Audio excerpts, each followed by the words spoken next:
Olá, no ar, Saber Direito Debate para você. O convidado de hoje é o professor Rodrigo Guedes. Ele é advogado, especialista em Direito Civil, Processual Civil, mestre em Direito e presidente da Comissão de Direito Imobiliário e Urbanístico. Durante a semana, esteve conosco no Saber Direito Aula, ministrando cursos sobre Direito Imobiliário. As aulas abordaram propedêutica do Direito Imobiliário, contratos imobiliários, parte 1 e 2, locação predial e incorporação imobiliária. Professor, bem-vindo ao Saber Direito Debate, uma honra tê-lo aqui conosco. Muito obrigado, Carol, a honra sempre é minha. Para a gente começar nosso bate-papo aqui, professor, eu queria te perguntar uma coisa que eu tenho certeza que é dúvida de muita gente. A questão da comissão de corretagem. Muita gente paga sabendo, muita gente paga não sabendo. O que fazer com essa comissão de corretagem? O que fazer quando, inclusive, você desiste do negócio? É possível ser ressarcido dessa comissão paga com consciência, sem consciência? Como é que funciona isso? Nós fizemos até uma abordagem ainda que rápida durante as aulas a esse respeito. O fato é, se o corretor de imóveis trabalhou, toda pessoa que trabalha tem o direito a receber a sua remuneração. São honorários. São honorários. No caso do corretor de imóveis, esses honorários podem ser chamados de honorários de corretagem ou de comissão de corretagem, né?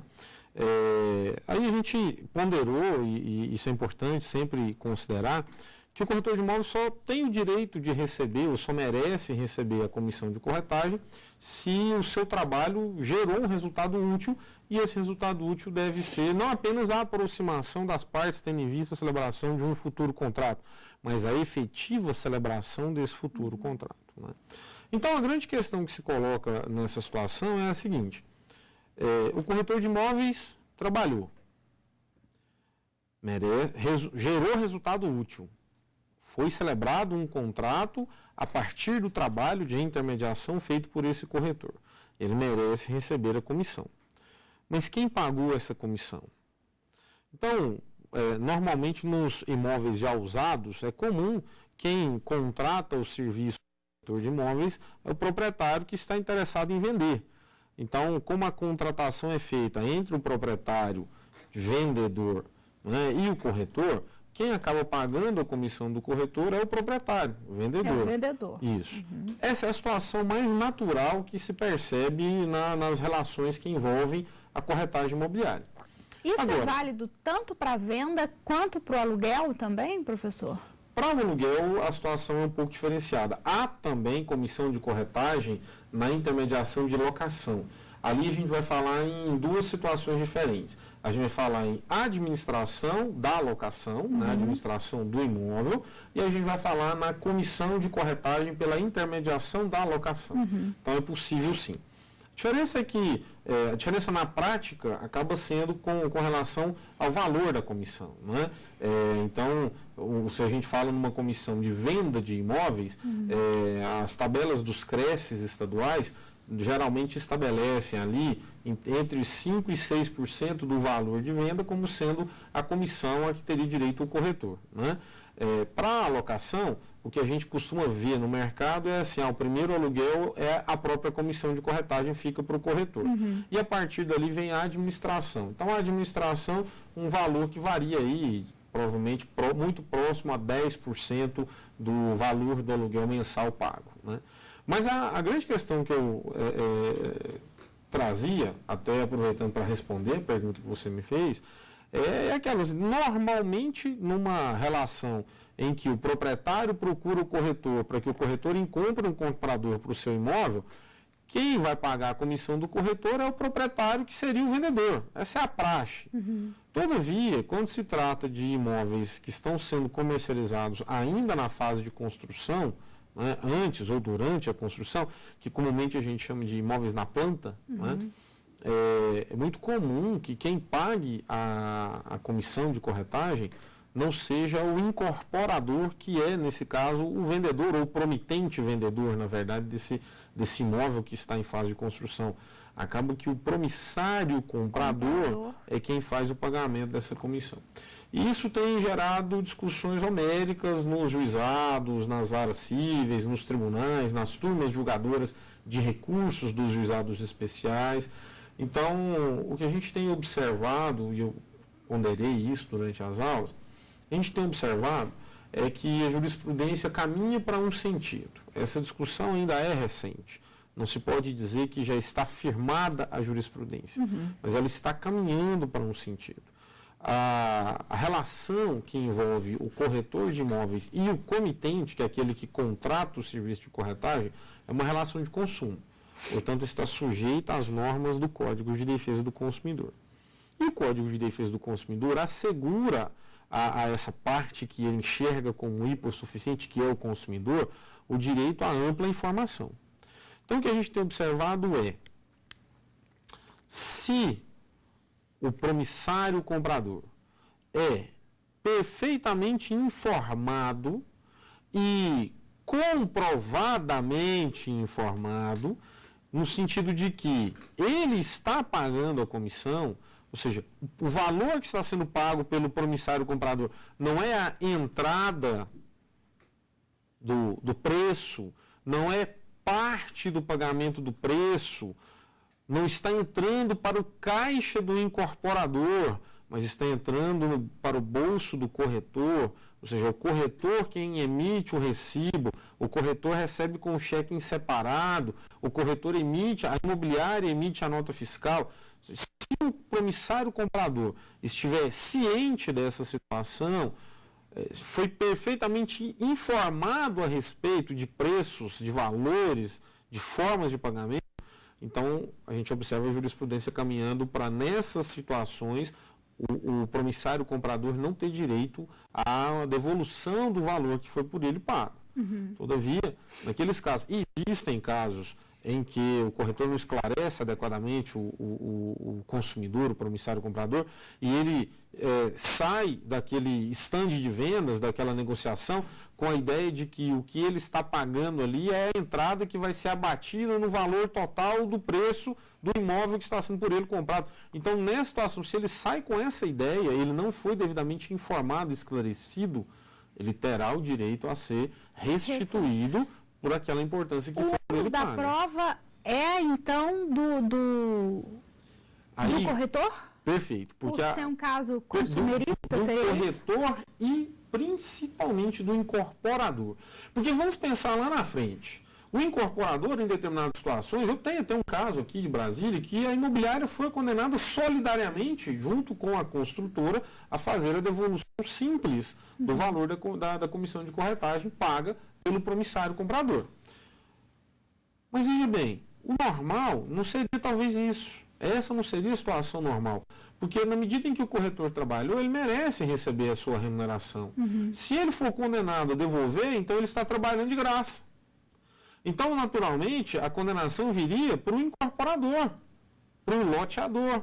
Então, esses agentes são os principais interessados. Eles têm que ter o cuidado. E não nos esqueçamos, a relação de consumo. Sendo o promissário comprador um consumidor, ele tem o direito à inversão do ônus da prova. Então, invertendo-se o ônus da prova, não cabe a ele provar que não sabia. Ao contrário, cabe ao incorporador, ao corretor ou imobiliária provarem que o promissário comprador sabia, foi bem esclarecido e foi bem informado. Essa é a situação de inversão do ônus da prova. Professor, 1 minuto, então a gente vai para um breve intervalo. 1 minutinho, você de casa também, não saia daí. Daqui a pouco tem muito mais bate-papo sobre direito imobiliário. Até já.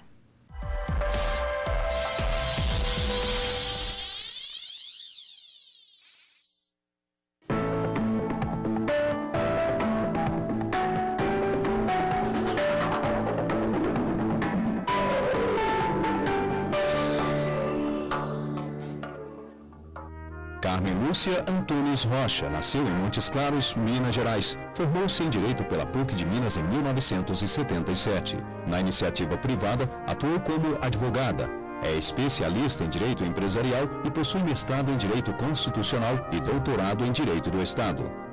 Lecionou Direito Constitucional e foi também Procuradora-Geral do Estado de Minas Gerais. Publicou vários livros, entre eles Princípios Constitucionais dos Servidores Públicos. A ministra está no Supremo Tribunal Federal desde 2006. Foi relatora do julgamento que impediu o Brasil de continuar importando carcaças de pneus usados. Em abril de 2012, se tornou a primeira mulher a presidir o Tribunal Superior Eleitoral. Atualmente, é vice-presidente do STF.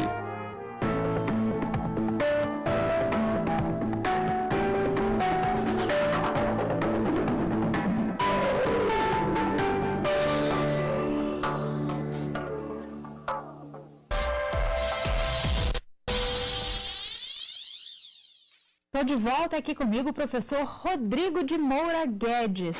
A gente está falando sobre direito imobiliário, questões corriqueiras do dia a dia de muita gente, né, professor? Eu tenho certeza que é do seu interesse também. Bom, eu gostaria de falar agora, então, sobre a questão do atraso na entrega de imóveis. A realidade, infelizmente, existe, não sei se cada vez mais constante ou não. O fato é que ela existe, ponto. E muita gente acaba vivendo, passando por isso, se desgastando com isso rotineiramente. Professor, o que deve ser feito? O que cabe ao consumidor nesse caso? Falamos em danos morais, falamos em danos materiais. O que cabe numa questão dessa? Esse é um grande desafio que os incorporadores e construtores estão enfrentando. Porque a grande verdade é que o movimento que foi feito na economia brasileira fez com que houvesse uma escassez de materiais, de mão de obra no mercado. E essa escassez, por consequência, gera o atraso na conclusão e na entrega das obras. Né? A maior parte das obras que se encontram... Uma promessa difícil de ser cumprida. A maior parte das obras que se encontram atrasadas, que a gente tem conhecimento, tem como causa esses dois fatores: a falta da mão de obra especializada e a falta do material adequado. Né? Casos outros existem. Né? A gente tem notícia de casos aqui, próximo, em cidades aqui do entorno, que tiveram uma peculiaridadezinha a respeito da legislação municipal, que gerou um certo atraso, e que não foi, então, motivado. A obra fisicamente estava concluída, mas não podia ainda ser entregue porque não tinha autorização por parte da autoridade municipal. Mas, enfim, essa é uma situação que tem também desafiado os tribunais. Porque, veja, o que caracteriza o dano moral? E os tribunais hoje têm uma linha muito firme no sentido de diferenciar o que seja dano moral do que seja um mero dissabor, um mero aborrecimento. Não é? Então, o mero aborrecimento não se configura como dano moral. O dano moral é muito mais do que isso. O dano moral se configura como uma verdadeira lesão ao direito da personalidade. O direito à honra, o direito à vida privada, o direito à intimidade. E esses são direitos da personalidade. Uma vez violados, configurado estará o dano moral e, por consequência, a obrigação de ressarci-lo, né, de compensar o transtorno todo que foi provocado em decorrência da violação a um desses direitos da personalidade. Nesse sentido, existe divergência para esse caso específico em relação à existência ou não do dano moral? Existe divergência jurisprudencial, sim. A gente encontra julgados que afirmam que o mero atraso, o mero descumprimento da obrigação de entregar na data estabelecida, não se configura como dano moral. Não se configura como dano moral a ser indenizado. Configura-se como um dissabor, um aborrecimento. Todavia, há também decisões que enxergam o atraso como uma verdadeira lesão a um direito da personalidade, especialmente o direito a justa expectativa de fruição, de usufruir o bem, né? E em determinadas situações acaba configurado o dano moral e sendo imputada a obrigação de indenizar. Então a gente enxerga isso com mais frequência em situações em que o atraso é bastante caracterizado, por exemplo, um atraso de 10 meses, um atraso de 1 ano na entrega da obra. Eu conheço empreendimentos que a obra deveria ter sido entregue em 2007 e até hoje não foi. Então, qual o período de tolerância? Existe? A gente pode falar nisso? Até aqui é tolerável esse atraso? Veja, não há na legislação, ao contrário do que algumas pessoas acreditam, não há na legislação brasileira o período de tolerância ou carência, que é geralmente um período de 180 dias. Esse período vem previsto no contrato. Não obstante alguns julgados entenderem que pode ser aplicado sim, também é uma questão controvertida, porque também encontramos decisões jurisprudenciais no sentido de que se trata de uma cláusula abusiva, porque estabelece direito só para uma das partes. É legítimo isso? Veja que há sim esse entendimento no sentido de que, por se tratar de uma cláusula que estabelece uma situação desproporcional, um direito que é unilateral, que é inerente a apenas um dos lados da relação jurídica, há entendimentos que a consideram como uma cláusula abusiva e, portanto, nula de pleno direito, então esse prazo não poderia ser aplicado. Né? Mas, via de regra, se o atraso foi 1 mês, 30 dias, 90, 60, talvez até 180 dias, se houver ali uma demonstração de que houve uma tentativa... Uma justificativa plausível. Não digo nem uma justificativa, mas uma tentativa de se equacionar, faltou mão de obra, faltou material, mas procurou adquirir de outros locais e demorou um pouco mais para chegar, e isso retardou. Então, nessas situações, a gente acaba tentando ser tolerável, né, e não configurar essa situação como uma situação de dano moral. Mas quando o atraso realmente é injustificado e é um atraso já contumaz, como eu disse, 10 meses, 1 ano, 2 anos, né, sem justificativa, aí, a meu juízo, não há como não configurar dano moral nessas situações e o dano moral precisa ser ressarcido, sim. Mas o material se configura sempre? Não. É dizer que a falta de material, a falta de mão de obra especializada é uma justificativa que sempre é admitida pela jurisprudência, também não é uma verdade absoluta, não. Há casos em que é admitido e há casos em que isso não é. O dano material, ele está configurado. Perdão, o dano material, veja bem, o dano material precisa ser provado. Entendi. O dano material precisa ser provado. Então, o que se configura como dano material, por exemplo? Ora, eu morava de aluguel. Eu morava em um imóvel com base num contrato de locação em que eu pagava aluguel. E havia uma expectativa de que o imóvel que eu havia adquirido me fosse entregue em determinada data, a partir dali eu não precisaria pagar o aluguel. E eu tive que continuar pagando. Então, essa importância que eu paguei a título de aluguel pode sim se configurar como dano material a ser reparado. Nesse caso, a ser reparado. Então, quer dizer que é um caso subjetivo, ele não é matemático. Aconteceu, você vai ser ressarcido. Não, é analisado caso a caso, professor? Sim. A tendência do pós-positivismo jurídico, que é o que vivenciamos hoje, é a casuística. Cada caso é um caso, cada caso tem suas características, suas peculiaridades. Né? Então, não dá para tirar uma fórmula pronta e dizer, porque atrasou 180 dias, então... caracterizado está o dano moral e deve ser ressarcido, ficou pagando aluguel, então caracterizado está o dano material, tem que ser ressarcido. Quer dizer, as peculiaridades de cada caso em particular precisam ser analisadas. Eu tenho um caso recente em que o contrato preliminar de promessa de compra e venda estabelecia a entrega da obra num prazo X. E aí, quando se firmou o contrato definitivo de compra e venda com financiamento habitacional, aquele prazo foi prorrogado. E considerando-se o prazo do contrato preliminar, a obra já estava atrasada há 2 anos. Considerando-se o prazo do contrato definitivo, ela estava dentro do prazo. A juíza que apreciou esse caso entendeu que, uma vez celebrado o contrato definitivo, ele passa a reger a matéria. Então, se o prazo do contrato definitivo é posterior ao prazo do contrato preliminar, vale do contrato definitivo. E entendeu que não havia atraso e não condenou o ressarcimento de dano moral.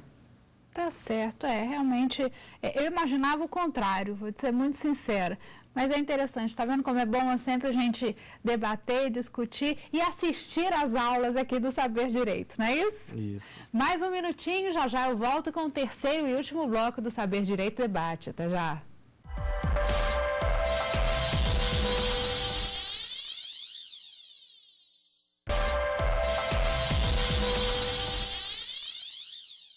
Já voltamos aqui comigo o professor Rodrigo Guedes, falando de direito imobiliário. Professor, antes da gente passar para os livros, como de praxe, os livros que a gente sempre pede que vocês tragam como fonte de estudo, de pesquisa, eu queria falar sobre um último instituto, sobre uma coisa interessante dentro do direito imobiliário, que é o Instituto do Despejo Liminar. O despejo pode acontecer de forma liminar. É isso, não é isso? Sim, o que a gente tem aí é que num contrato de locação, a única forma que o locador tem para retomar o imóvel alocado, através de uma demanda judicial, é a ação de despejo. Nesses casos não cabe a ação de reintegração de posse, por exemplo, que permitiria, pelo seu procedimento especial, a concessão de uma medida liminar. E o despejo, via de regra, tramita de acordo com o procedimento comum ordinário. Então, a lei do inquilinato já tinha algumas previsões em que, excepcionalmente, o juiz poderia conceder o despejo em caráter liminar, ou seja, sem ouvir o inquilino. Né? Mas tem uma condição aí, né? Tem algumas condições. Na verdade, a lei do inquilinato trazia já algumas hipóteses e a partir da nova lei do inquilinato, lá do final de 2009, que entrou em vigor em janeiro de 2010, uma situação muito curiosa passou a ensejar o despejo liminar, que é a locação desprovida de garantias locatícias. Né? Então, as garantias locatícias são 4, né? Calção, fiança locatícia, seguro fiança locatícia e cessão fiduciária de cotas de fundos de investimentos. A garantia mais comum, a usual, é a fiança locatícia. Então é comum, não, eu vou te alugar o meu imóvel, mas eu quero que você me arrume 2 fiadores. E durante a relação, nós vamos ter os 2 fiadores, para que eu possa me sentir guarnecido, protegido.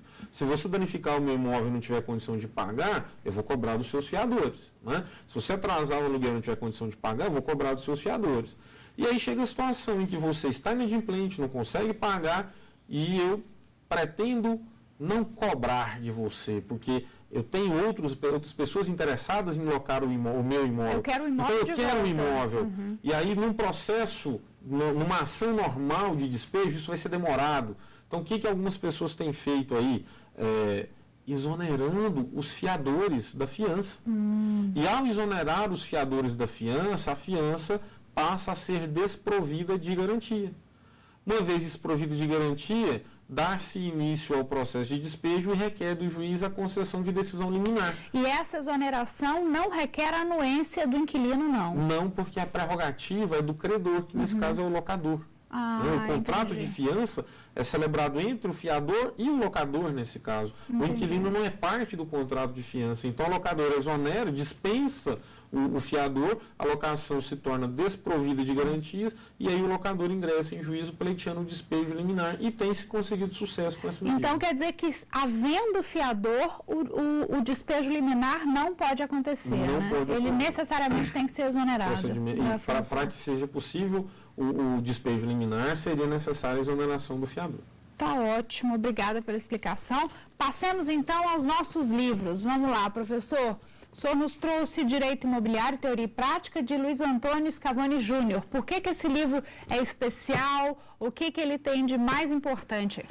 Esse livro, até pelo volume dele, pelo tamanho dele, eu costumo brincar com os meus alunos e dizer que é a nossa Bíblia, é a Bíblia do Direito Imobiliário, né? O professor Scavone Júnior conseguiu aglutinar nessa obra aí diversos institutos jurídicos que são afetos ao direito imobiliário e com muita riqueza de detalhes. Por exemplo, ele tem um capítulo que ele trata exclusivamente das notificações. Quem milita com o direito imobiliário sabe que a notificação para constituir o devedor inadimplente em mora é algo relevante, importantíssimo. E dependendo da situação, o prazo para que o devedor, né, possa purgar a mora é dependendo da situação, o prazo é outro. E aí a gente tem riqueza de detalhes nessa obra do professor Scavone Júnior, por exemplo, esses prazos das notificações. Né? Entendi. Então é uma obra rica, uma obra repleta, eu recomendo para aqueles que já estão efetivamente trabalhando, militando no mercado imobiliário, sejam como advogados, sejam como magistrados que estão ali diante de uma demanda imobiliária para apreciar e promover julgamento, eu recomendo a aquisição e a utilização dessa obra. Deixa aqui, ótimo. E temos também o Manual de Direito Imobiliário, Arthur Rios. O que o senhor me fala desse livro? O Manual de Direito Imobiliário, do professor Arthur Rios, é uma obra que a gente recomenda para aqueles que estão querendo iniciar os seus estudos dentro do direito imobiliário. Né? É uma obra de fácil compreensão, mas não é porque é uma obra de fácil compreensão que é uma obra pobre, muito pelo contrário. O professor Arthur Rios é mineiro de nascimento e está radicado lá em Goiânia já há um bom tempo, a gente o conhece pessoalmente. E a gente sabe do valor dessa obra. Né? Essa obra recentemente foi atualizada, inclusive com a participação do filho dele, Arthur Rios Júnior, que é amigo nosso lá também. E embora seja uma obra recomendada para quem está começando o seu estudo, também é uma obra rica em detalhes, rica em informações. Ótimo. E temos aqui a passe agora em concursos públicos. Aqui são várias matérias, na verdade, não, né? Na verdade, cartório é uma coleção e dentro dessa coleção existe essa obra. Cartório. Entendi. E aqui dentro está o direito imobiliário, é isso? Aí o que a gente tem? A gente tem a parte registral do direito imobiliário. Porque o direito imobiliário, eu tive a oportunidade de, na primeira aula do curso, falar um pouco da propedêutica e mostrar a interdisciplinaridade e tentar estabelecer um conceito para o direito imobiliário. Né? Então, a gente estabeleceu como conceito de direito imobiliário o conjunto de normas jurídicas que disciplinam os negócios imobiliários e os seus efeitos, sejam eles efeitos pessoais, sejam eles efeitos de caráter real. E aí o caráter real dos efeitos do negócio imobiliário vem com o registro. Entendi. O registro imobiliário. É necessário conhecer todo... Quem milita no mercado imobiliário e não conhece, pelo menos um pouco, do funcionamento das serventias, seja um tabelionato de notas ou ofício de notas, seja uma serventia de registro de imóveis, vai sofrer bastante. Entendi. Então você chega com um título para ser registrado na serventia e você quer pré-notá-lo para ter prioridade de preferência. E a pessoa que está te atendendo ali não faz a pré-notação, só recebe para exame e cálculo. E você então perde a prioridade. Se chegar um segundo título do mesmo imóvel e for pré-notado na frente do seu, aquele título, se der registro, vai ser registrado e o direito real vai se transferir para aquela pessoa e você vai perder a prerrogativa. Esse aqui, então, é um livro de uma coleção, né? Uma coleção voltada para concursos públicos, né? Ótimo. Exatamente. E nós temos aqui também uma revista, um boletim de direito imobiliário, muito interessante, didático também, né? E a revista Síntese de Direito Imobiliário, que te acompanham sempre também? Também. Pode falar um pouquinho, a revista Síntese é um excelente periódico que contém artigos científicos e artigos científicos publicados pelos maiores e melhores estudiosos do direito imobiliário do Brasil na atualidade.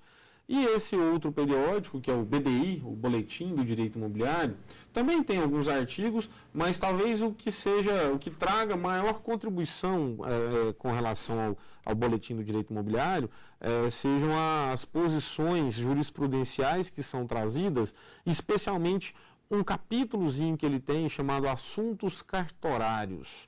Ali há bastante conhecimento acerca da atuação das serventias, dos procedimentos de dúvidas, né, das posições que os tribunais vêm adotando com relação a registros. Então é também um material rico. E pelo que eu pude perceber, casos concretos também, né? As pessoas discutem, questionam. O boletim do direito imobiliário, ele tem uma seção.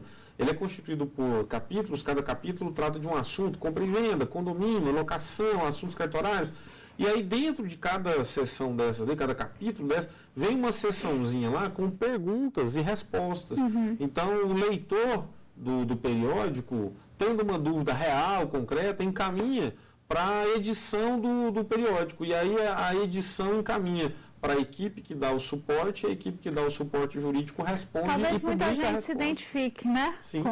Com a mesma situação. Com certeza. Professor, nosso tempo infelizmente se esgotou. Muitíssimo obrigada pela sua presença, participação, por todos os esclarecimentos aqui. Volte sempre, a casa é sua. Eu que agradeço, estarei sempre à disposição de vocês, basta convidar. Obrigada, muitíssimo obrigada a você de casa também pela companhia mais uma vez. A gente volta na próxima semana com mais um Saber Direito Debate. Não se esqueça, mande um e-mail para nós, se tiver qualquer dúvida, quiser tirá-las, inclusive, é só mandar para o saberdireito@stf.jus.br e também acessar o nosso site para acompanhar não só esse programa, como todos os outros da casa também, www.tvjustiça.jus.br. A gente se vê de novo na próxima semana. Até lá, tchau!